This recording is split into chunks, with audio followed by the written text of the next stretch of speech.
देखिए, home for years stairs eight demolition, इस चीज़ को आपको समझना है। ये गवर्नमेंट का तरीके से देखिए तो ये गवर्नमेंट का ही लैंड है और ये बहुत सी जगह ऐसा हो रहा है, हो चुका है।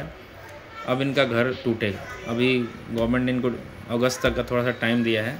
ये जो बाटला हाउस का केस चल रहा है दिल्ली में, तो घर जब भी आप पहले ले, अगर फ्लैट ले रहे हैं, कहीं भी ले रहे हैं फ्लैट, बहुत सारे लोग हैं उनके रिलेटिव 2-4 लेते हैं तो कहते ले लो बहुत अच्छा है, लेकिन कोई उस ज़मीन को चेक नहीं कराता है कि ये ज़मीन वाकई उसका है या उसमें से कितना परसेंटेज गवर्नमेंट का ज़मीन है। सपोज मैं आपको बताता हूँ, एग्जांपल के साथ आपको बताता हूँ, ये सारी चीज़ें आपको समझ आ जाएगा।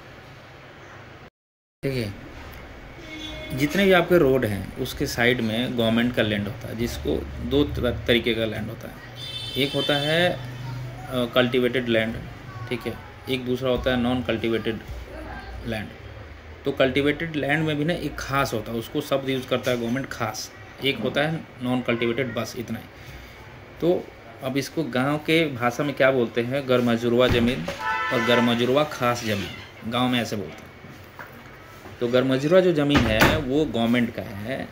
उस रोड के जो बगल में जो ज़मीन होता है उसमें क्या करती है गवर्नमेंट, जब भी रोड को चौड़ा करना होता है तो उस ज़मीन का यूज़ करती है। अब आपने उसमें कुछ भी बनाया है तो उसको तोड़ेगी। दूसरा एक लैंड होता है, वो भी उसी लैंड से जुड़ा हुआ है, जो गरमजुरवा खास, जिसको बोलते हैं नॉन कल्टिवेटेड खास करके, है ना, कल्टिवेटेड खास, सॉरी। तो उसमें क्या होता है, वो उनके लिए है जो बेघर हैं, इस देश में बेघर हैं, कहीं भी रह रहे हैं, तो वो अपना झोपड़ी चाहे छोटा सा टेंट डाल के वो रह सकते हैं जब तक चाहें उस ज़मीन पे। बट वो ज़मीन उनके नाम से रजिस्ट्री नहीं होगा, कोई पेपर नहीं बनेगा। अब इसमें दिक्कत ये है कि गवर्नमेंट वाले जो होते हैं वो क्या करते हैं, पैसे के लालच में उनका पेपर भी कुछ लोगों का बना देते हैं। इस तरह के ज़मीन पे आप जब भी घर बनाइएगा, दोनों जो लैंड मैंने आपको बताया, आपका घर टूटना है। अगर आपने कहीं फ्लैट लिया है, वो ज़मीन, जैसे मान लीजिए कोई फ्लैट है, रोड के सटे हुए अपार्टमेंट बना हुआ है, उसमें से हो सकता है कि कुछ आगे का पोर्शन जो है आपके गवर्नमेंट के इसी लैंड में आता हो, तो उसका तो मान के चलिए 500 गज का अगर है वो एरिया, उसने 600 गज में पूरा फ्लैट बना दिया। तो जिस दिन अगर चेक होगा वो टूटेगा तो आपका आगे का पोर्शन गया। तो आगे का पोर्शन गया जब मतलब आपका पूरा बालकनी वलकनी सब खत्म, तो फिर आप निकलेंगे कहाँ, कबूतर का घर बन जाएगा आपका। तो कहीं भी अगर घर ले रहे हैं तो पहले उस ज़मीन को जाके, आपका SDM ऑफिस है, वहाँ पे जो लैंड वाला अथॉरिटी डिपार्टमेंट होता है उसमें जाके चेक कराइए। बेशक आप फ्लैट ले रहे हैं, लेकिन लैंड जो है उसका जो एरिया है उसको जाकर चेक करिए कि कितने लैंड में ये फ्लैट बना हुआ है, क्योंकि आप पूरे मेहनत से पैसा कमाते हैं तो उसका बिल्कुल सही तरीका है, इसको समझिए। लोग क्या कह रहे हैं कि मैं 20 साल से रह रहा हूँ, 50 साल रहा हूँ, गवर्नमेंट ने मेरा तोड़ दिया। दिल्ली में ये चल रहा प्रॉब्लम, ये सब जगह होने वाला है। तो इस चीज़ को आपको समझना पड़ेगा। 50 साल से नहीं, आप 100 साल से रहिए, आपकी 4 पुश्तें निकल गई हो, लेकिन गवर्नमेंट जब जगेगी तो आपका ज़मीन पकड़ लेना है। वो जो आप कह रहे हैं कि मेरा है मेरा है, वो आपका है नहीं।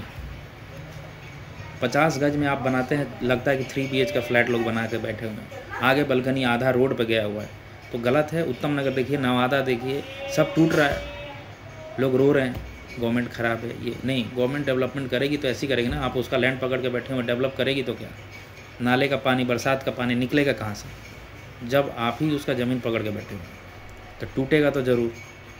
तो इस चीज़ों को समझ के आप ज़मीन लीजिए, जो भी खरीद रहे हैं वहाँ पे चीज़ें बहुत तरीके से, बहुत, क्योंकि आपका मेहनत का पैसा है, तो चेक कीजिए, नहीं तो प्रॉब्लम तो आपको नहीं आएगा। हो सकता है आपकी एज निकल जाए, आपके बच्चों को आ जाए। आपने तो अच्छा कुछ सोच के किया ना कि हमारे बच्चे फ्लैट में रहेंगे, घर में रहेंगे, हो सकता है उनके फ्यूचर में आने के बाद वो टूट जाए। तो इसको समझदारी से कीजिए जो भी कर रहे हैं। Thank you.